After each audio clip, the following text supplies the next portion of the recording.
Bienvenue sur Teach. Cette nouvelle semaine va être très, très intéressante parce que nous allons parler des dons spirituels. Je me souviens la première fois qu'on m'a demandé « Quel don tu as ?» J'étais perdu. On me l'a demandé sérieusement. « Toi, mon frère, quel don tu as ?» J'étais là en train de me dire « Oh, je crois que j'ai raté un devoir chrétien. On dirait que tout le monde est censé savoir avec précision quel don il a. » Et ils se sont mis à dire, moi j'ai un don de prophétie, moi j'ai un don de ceci. Il y en a même qui a sorti, moi j'ai un don de songe. Depuis ce jour-là, j'ai commencé à être attiré sur ce sujet en me disant, il faut que je sache de quoi il s'agit exactement. Ce qui m'a le plus préoccupé, c'était comment savoir quel don Dieu m'a donné, quel don j'ai reçu de la part de Dieu. Et quels sont ces dons, comment ça fonctionne. Eh bien, j'ai trouvé des réponses après ces longues trentaines d'années. Et j'ai trouvé des réponses dans la Bible, dans la vie chrétienne, par le Saint-Esprit à travers des années. Et j'aimerais partager avec vous ces réponses pendant cette semaine. Dieu voulant, on va prendre plus de temps pour pouvoir aller en détail sur chaque don qu'il faut. Mais aujourd'hui, on va parler essentiellement de comment reconnaître, comment savoir quel don on a reçu. Alors, let's teach. Grandissons ensemble.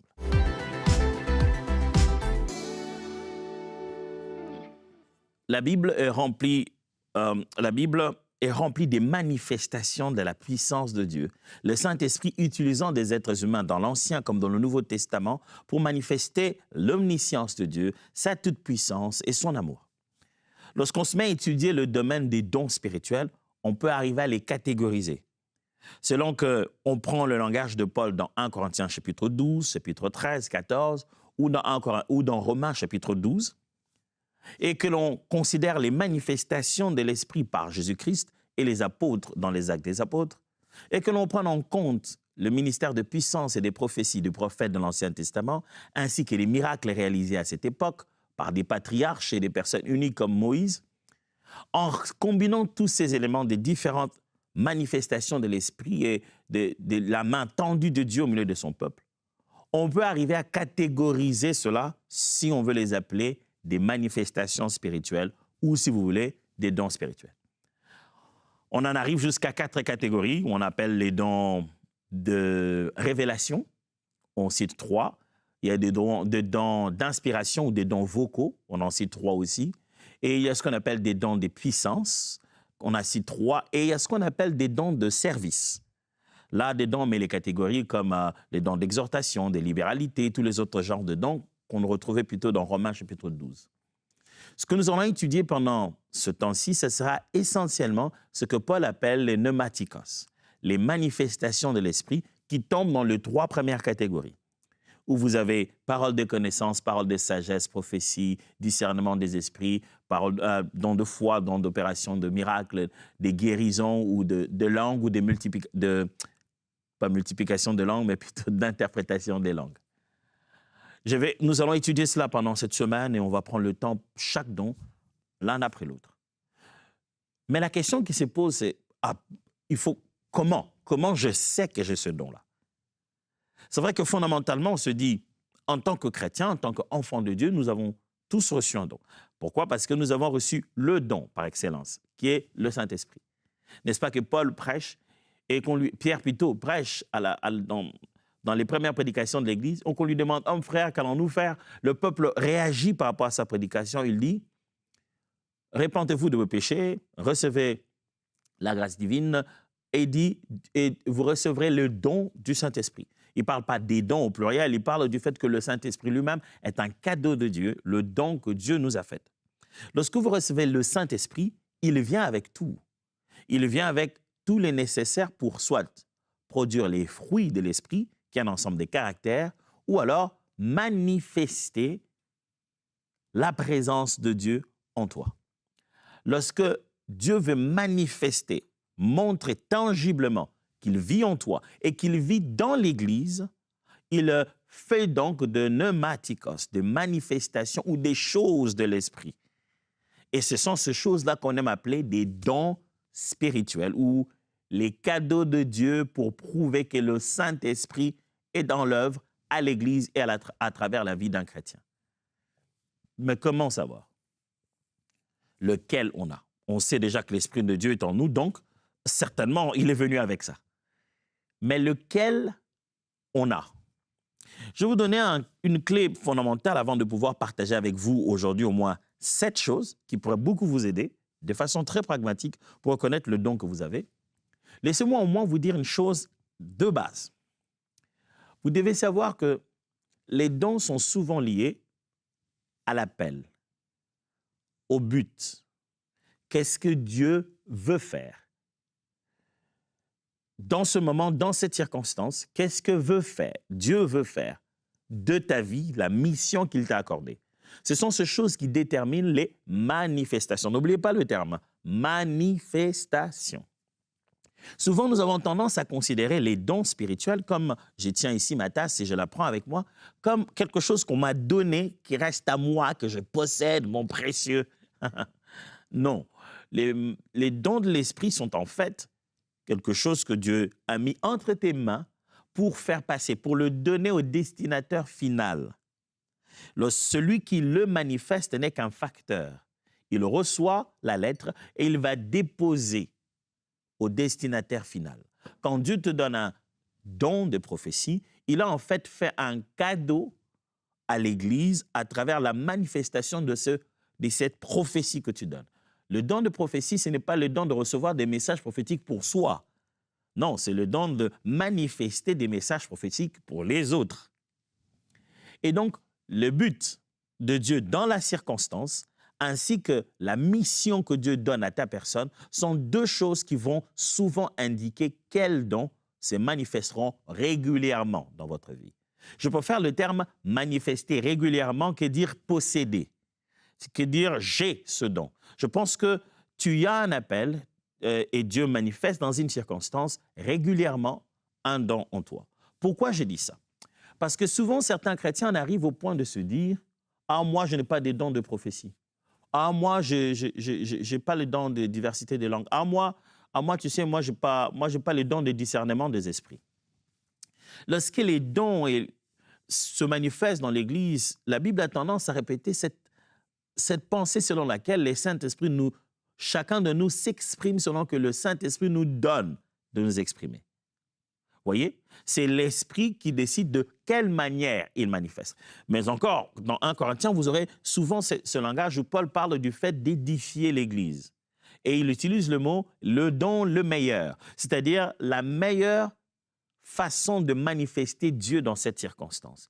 Nous sommes dans une circonstance, un endroit particulier, une réalité particulière, dans une église, dans un endroit, Dieu veut manifester sa puissance.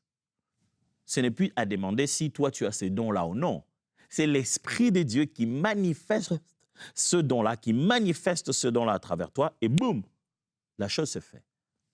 Donc, c'est l'Esprit qui manifeste selon qu'il veut le faire. Pourquoi je tenais à ces deux choses que j'ai dit précédemment? C'est que si tu es dans une mission particulière, c'est que tu te trouveras très souvent dans cette même circonstance. Et c'est ce qui fait que régulièrement se manifestera ce même don. Et tu auras cette impression de posséder complètement le don. Mais tu devras tenir aussi compte du fait que tu peux te retrouver dans une toute autre circonstance qui n'est pas habituelle à ta mission, mais que c'est une circonstance que Dieu veut utiliser autrement, en manifestant un tout autre don spirituel. Alors, trêve d'explication, je vais placer toutes sortes de contextes. Tout le monde est plus ou moins préparé. Comment reconnaître le don que j'ai? À vos bics, à vos stylos. Je suis habitué à dire bic, chez nous on dit comme ça. À vos stylos, on y va. La prière et la révélation du Saint-Esprit. Comment reconnaître le don qu'on a? Le don que Dieu nous a donné, commencer par la prière et à percevoir la révélation du Saint-Esprit. Jacques chapitre 1, verset 5 dit « Si quelqu'un d'entre vous manque de la sagesse, qu'il la demande à Dieu, qui donne à tous simplement et sans reproche, et elle lui sera donnée. » Jacques montre une circonstance où on a besoin d'une qualification quelconque. Et par la prière, on l'obtient. Paul va continuer cela dans 1 Corinthiens quand il dit aspirer au don. Et ça, je vais y revenir, aspirer au don, et le meilleur, il dit au don de prophétie. C'est-à-dire, on a possibilité de présenter une demande à Dieu dans la prière en disant, Dieu, quel est le don que j'ai? Et même aller plus et dire, Dieu, je voudrais manifester ce don. Et dans ta conversation avec Dieu, c'est là un des meilleurs moyens, un des meilleurs moments où Dieu peut te dire, je t'ai donné ces dons-ci. Je t'ai donné cette capacité-ci. Il ne peut peut-être pas te citer le don spirituel, mais il peut te citer la mission. Souvenez-vous, vous commencez à voir pourquoi c'est important d'en parler. Il peut te citer le contexte de ta mission et te dire, écoute, je t'ai appelé à. Dès que tu découvres le contexte de ta mission, tu commences à comprendre les types des dons et des manifestations récurrentes, régulières et utiles à accomplir cette mission. Je me souviendrai une fois, j'étais très très jeune et j'étais en train de prier Dieu justement en me posant la question, quel est mon appel? À quoi je sers? Dieu, qu'attends-tu de moi? Si tu m'appelles pour te servir, je suis appelé à faire quoi? Je me suis dit, je vais aller fort, je vais vraiment prendre ça au sérieux. Et je me dis, 30 nuits de prière. Chaque nuit, je me réveillerai en plein 23 heures et j'irai au salon, j'habitais encore chez mes parents, et je me mettrai à prier jusqu'à peut-être à 3 heures et je vais me rendormir un peu avant d'aller à l'école, avant de continuer la vie. Je me suis pris pour faire ces 30 nuits. Je vous assure que ça n'a pas été toujours 30 bonnes nuits. Il y a des nuits où j'ai commencé à prier à genoux et je me suis endormi. Et j'ai sursauté, mais j'étais nu. Par la grâce de Dieu, chaque jour, tenté de prier 10, 20, 30, 1 heure, 2 heures, 3 heures. Et un jour, pendant que j'ai fini de prier, tout le matin, je dormais sur le canapé au salon, j'ai eu un songe. Et ce songe-là, en résumé, le Seigneur me montrait qu'il m'avait donné un don, une mission, je devrais dire comme ça, qui consiste à clairement exposer la vérité de la parole, qui va dévoiler ou exposer publiquement les faux prophètes et les faux enseignants. J'étais dans un contexte où j'entendais et je comprenais la fausseté que certaines personnes communiquaient à l'Église. Et j'étais révolté et j'ai dit, c'est faux ce qu'il dit. Et sur base de ce que j'expliquais au peuple, le peuple s'est révolté contre cette fausseté et a repoussé ces faux prophètes en dehors du bâtiment de l'Église. J'ai compris tout de suite que le Seigneur m'avait donné une mission qui servirait beaucoup d'abord à l'intérieur de l'Assemblée et que je devrais enseigner, clarifier et simplifier les vérités éternelles au peuple de Dieu qui les permettraient de reconnaître la fausseté et l'erreur et de bouter dehors de l'Assemblée de Dieu les loups qui sont venus détruire les brebis. J'ai su que c'était ça. J'ai su que je devais discerner certaines choses à un niveau spirituel important qui me permettent de reconnaître la fausseté. Mais j'ai su que je devais être capable de présenter clairement la parole. Et j'ai su que l'information ne me suffirait pas, la connaissance divine est importante. Il fallait chaque fois entrer dans la connaissance divine. Et j'ai su que la sagesse divine était le seul moyen d'aligner les choses de façon précise, de sorte que ça entre comme une flèche dans le cœur de quelqu'un et qu'il se dise, c'est ce qu'il fallait vraiment que j'entende. J'en avais besoin. J'ai commencé à soupirer sur ces dons-là. La prière et la révélation de l'Esprit sont le point de départ pour essayer de comprendre qu'est-ce que Dieu t'a donné. Si Dieu t'a donné quelque chose, pourquoi ne pas aller lui demander à lui-même? Dieu, qu'est-ce que tu m'as donné? Et ça demande une consécration de la prière. Pas juste une prière à la va-vite, mais vraiment une consécration dans la prière où tout en toi dit, je suis en quête des réponses, j'attends que Dieu me parle. Ça ne viendra pas toujours par un songe comme c'était pour moi. Ça pourrait aussi venir par la parole de Dieu. Tu écoutes une prédication et tu reconnais petit à petit, oh, on dirait que Dieu me parle là-bas. La prière et la révélation du Saint-Esprit. Deuxièmement, l'attirance naturelle. Qu'est-ce que je dis par attirance naturelle? Quand Dieu nous appelle pour une mission dans laquelle on va manifester des dons, on a comme un vouloir, un désir, une passion. Ça déchire nos cœurs. On est naturellement attiré vers cela. C'est-à-dire ça frustre nos cœurs, ça nous appelle, quoi. Philippiens chapitre 2, verset 13. Car c'est Dieu qui produit en vous le vouloir et le faire selon son bon plaisir.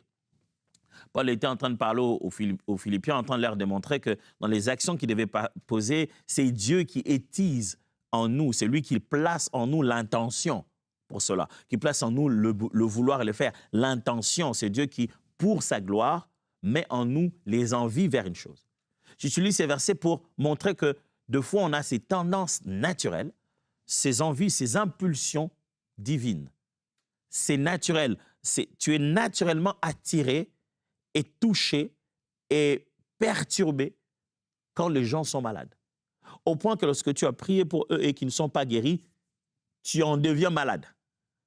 Tu te dis, non mais comment ça n'a pas été guéri? Qu'est-ce qui c'est? Tu es préoccupé. Il y a des gens, ils prient pour quelqu'un, guéri ou pas guéri, ils continuent sa journée. Mais toi, ça te rend mal. Tu n'as pas pu vivre. Tu te dis, mais qu'est-ce qui s'est passé? Pourquoi il n'est pas guéri? La frustration que tu ressens à l'intérieur de toi, cette attirance naturelle à la guérison, c'est parce que quelque chose dit en toi, en fait, il y avait les moyens de le faire. Tu y as de quoi produire ces résultats. Et la frustration est de se dire, comment j'en ai, mais je n'arrive pas à en communiquer. L'attirance naturelle, de foi, est un indicateur. Troisièmement, la confirmation extérieure. C'est une chose de se dire soi-même, moi, je me sens bien attiré à gagner les âmes, bien attiré à prophétiser. Ça peut être non pas de l'attirance intérieure, non pas un vouloir de Dieu, un prompt que Dieu a mis dans ton esprit, mais ça peut juste être la convoitise. Hein? Tu vois juste les gens prophétiser, tu convoites la prophétie. Donc, à part ce que toi tu ressens, il y a cette autre chose que j'appelais ici la confirmation extérieure. Ça ne dépend plus de toi. C'est l'Église, c'est nous les frères et sœurs qui regardons ce que tu as. Et les personnes matures dans l'assemblée du Seigneur qui sont capables de dire, frère, nous remarquons en toi régulièrement se manifester telle chose. Frère, nous reconnaissons en toi ceci. La confirmation extérieure, c'est-à-dire d'autres personnes dans l'Église qui confirment en toi cette particularité, cette mission, ce don de l'Esprit, cette manifestation de l'Esprit. Actes des Apôtres, chapitre 13, à partir du verset 1 jusqu'au verset 3. Il y avait dans l'Église d'Antioche des prophètes et des docteurs. Barnabas, Siméon appelé Niger, Lucius de Cyrène, Manaën, qui avaient été élevés avec Hérode le tétrarque, et Saul. Pendant qu'ils servaient le Seigneur dans leur ministère, souvenez-vous, servaient le Seigneur dans leur ministère, et qu'ils jeûnaient, le Saint-Esprit dit, « Mettez-moi à part Barnabas et Saul pour l'œuvre à laquelle je les ai appelés. » Alors, après avoir jeûné, prié, ils leur imposèrent les mains et les laissèrent partir. Paul, Dieu lui avait déjà parlé. Dieu lui avait déjà dit qu'il les servirait et qu'il devait être apôtre. Mais là, ils sont en train de jeûner et de prier. Il faut les laisser partir. Qui saura qu'il faut les laisser partir? Comment on va le faire? Le Saint-Esprit parle et les autres perçoivent le message, prient pour eux et les laissent partir. On voit comment, par une confirmation extérieure à nous, Dieu prouve que nous avons bel et bien reçu une mission dans laquelle nous allons manifester les différents dons spirituels. Donc, à part la prière et la révélation du Saint-Esprit, à part l'attirance naturelle que tu ressens dans ton cœur, il y a aussi la confirmation extérieure. Je ne dis pas ici qu'il faut aller voir quelqu'un et dire « Ah, quelqu'un peut-il me confirmer mon don ici ?» Non, non, non. C'est-à-dire que le Saint-Esprit œuvrera à partir d'eux et ils vont commencer à avoir des conversations avec toi au sujet des particularités que tu as. Ça ne fait pas toujours qu'ils viendront un matin en disant « Dieu m'a parlé ». Alléluia, je sens que tu as tel don. Non. Ça peut être dans une conversation quotidienne, en passant, il dit « Hey, tu sais, attends, j'ai beaucoup remarqué que tu as ça. Hein? » Ils peuvent même te parler d'une chose que pour toi, ce n'est pas si spécial. Tu t'es jamais questionné sur ça. Mais tu le fais régulièrement très bien. Et tu ne te rends même pas compte que c'est le Saint-Esprit qui agit à travers toi. Mais c'est quand ils te donnent des retours, ils te disent « Waouh, j'ai été béni par ça. » Tu sais, quand chaque fois tu fais ça, je suis touché. À un moment donné, tu te demandes, en fait, je ne le fais jamais, en fait. Je n'ai jamais conçu le faire. C'est juste que je le fais comme ça. Et très souvent, les choses pour lesquelles Dieu nous a équipés, nous-mêmes, on pense le faire naturellement. Parce qu'en fait, c'est déjà en nous. Quatrième chose. Souvenez-vous, nous sommes en train de parler de comment reconnaître le don que nous avons reçu. Quatrième chose, la fréquence de manifestation. À quelle fréquence de manifestation tu es? Ça s'appelle un don, ça s'appelle un don de l'esprit, une manifestation de l'esprit liée à ta mission, ou bien, je vais le dire comme on aime souvent le dire, ça s'appelle un don que tu as reçu, tu as ces dons-là, parce qu'il y a une manifestation régulière. On peut attribuer le fait que c'est lié à ta personne et à ta mission parce qu'on en voit la régularité. Pas une ou deux fois en passant. Ça, Dieu t'a utilisé pour la circonstance, selon que tu as manifesté, selon que le Saint-Esprit t'a donné de manifester.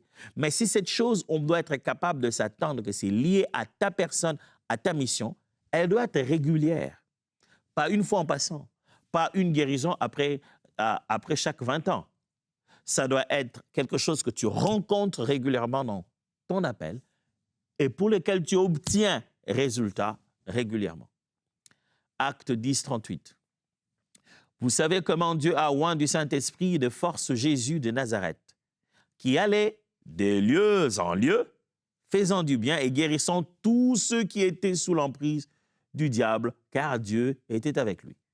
Ce texte montre comment Jésus n'a pas obtenu un résultat ici et là-bas, on n'a pas pu, on n'a pas su. Ce résultat montre qu'il y a eu une fréquence régulière des résultats des guérisons, des délivrances avec Jésus. On reconnaît qu'il avait ça. On voit les apôtres même. Beaucoup de textes bibliques en train de prouver les apôtres guérissant ici, guérissant là-bas, guérissant ici, guérissant là-bas. On voit des gens avec des dons de prophétie, les manifestants ici, les manifestants là-bas. La fréquence. Une fois ne suffit pas. J'aimerais même dire 2 fois ne suffit pas. Plusieurs en matière de dons ne commencent pas par 2. C'est vrai que généralement on dit plusieurs, le multiple, le pluriel commence par 2 déjà. Non. En matière de dons spirituels, 2 ne suffit pas. C'est la régularité, la multiplication et surtout la fréquence. Ça doit se faire plusieurs fois et ça doit se faire régulièrement. Au début, tu l'as manifesté ici et tu n'as même pas eu conscience qu'en ayant manifesté ce don aujourd'hui, c'était vraiment un don. Et la prochaine fois, peut-être que ça prend du temps entre la première fois et la deuxième fois. Mais plus tu en prends conscience, plus la régularité, ça devient plus fréquent. Là, tu comprends que j'ai ces dons ou bien j'ai cette mission dans laquelle se manifeste ce don. Cinquièmement, on est en train de collecter ici des éléments pour savoir quel don on a reçu. J'en ai déjà parlé de 4. Maintenant, cinquièmement, l'efficacité spirituelle.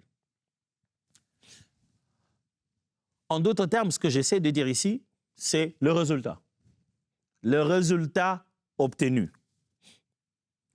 Ça doit se... J'ai parlé tout à l'heure de la régularité, mais je parle ici du résultat. Combien efficace est le résultat avec ce don-là? Qu'est-ce que ça bâtit? Combien ça touche de gens? Quel résultat ça apporte? Non, j'ai un don de prophétie, ok? Super. Tu dis quoi? Le Seigneur m'a dit qu'il est au milieu de nous.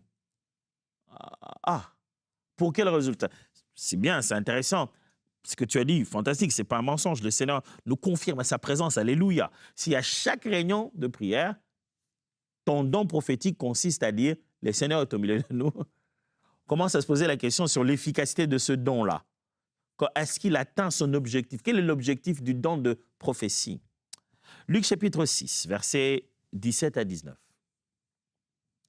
Il descendit avec eux et s'arrêta sur un plateau où se trouvait une foule de ses disciples et une multitude de peuples de toute la Judée, de Jérusalem et de la contrée maritime de Tyr et de Sidon.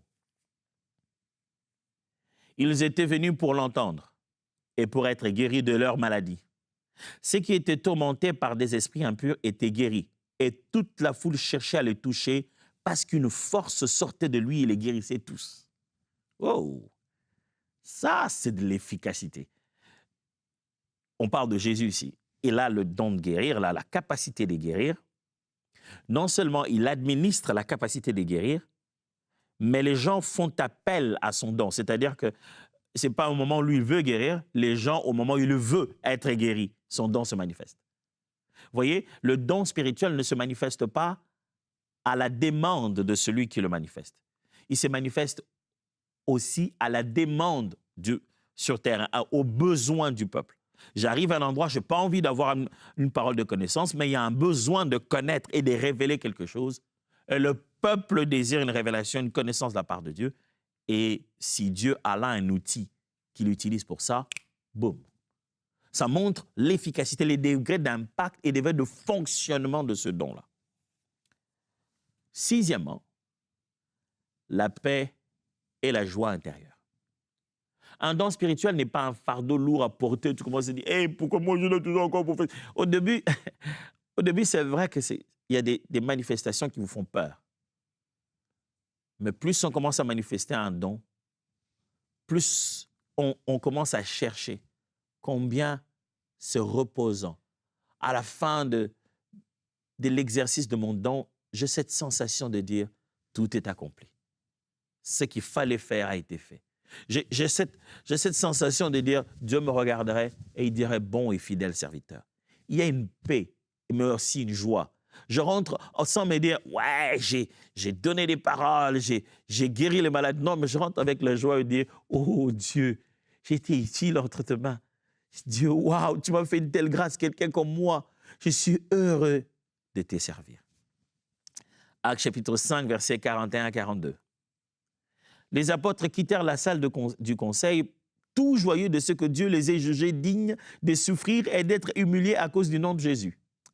Et malgré les menaces, ils ne cessaient d'enseigner tous les jours, soit dans la cour du temple, soit dans la maison particulière.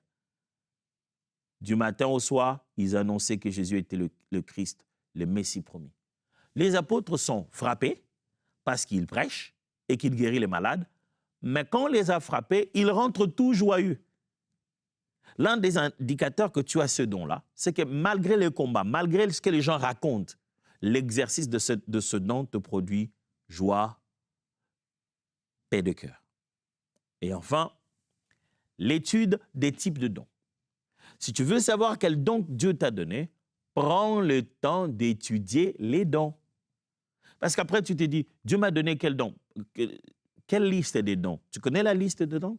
Qu'est-ce qu'il y a? Comment tu serais capable de reconnaître un don si tu l'aurais manifesté? Est-ce que tu es capable de nommer une manifestation, de dire, ça a été une parole de sagesse? Si tu ne comprends pas comment fonctionnent ces manifestations, si tu ne connais pas les dons, tu ne sauras pas lequel tu as reçu. 1 Corinthiens chapitre 12, verset 1 le dit. Pourtant, sur la question des manifestations de l'esprit, j'aimerais, frères, que vous soyez bien au clair, afin qu'il ne reste pas des fausses notions. Vous voyez ce que Paul veut? Il veut que ça soit bien au clair. Quand tu comprends bien les différents dons spirituels, tu commences à mieux comprendre lequel tu as reçu. Aujourd'hui, le but, c'était de nous préparer à se dire, quel don j'ai? À partir de demain, on commence justement à toucher ce 7e point. Clarifier chaque don spirituel pour que plus j'en parle, plus je commence à vous demander, est-ce que ce n'est peut-être pas ça, ce qui se manifeste à moi? Cette semaine va être intéressante, elle va être super spirituelle et des bonnes choses vont nous arriver. Alors, voyons-nous demain. Que Dieu vous bénisse.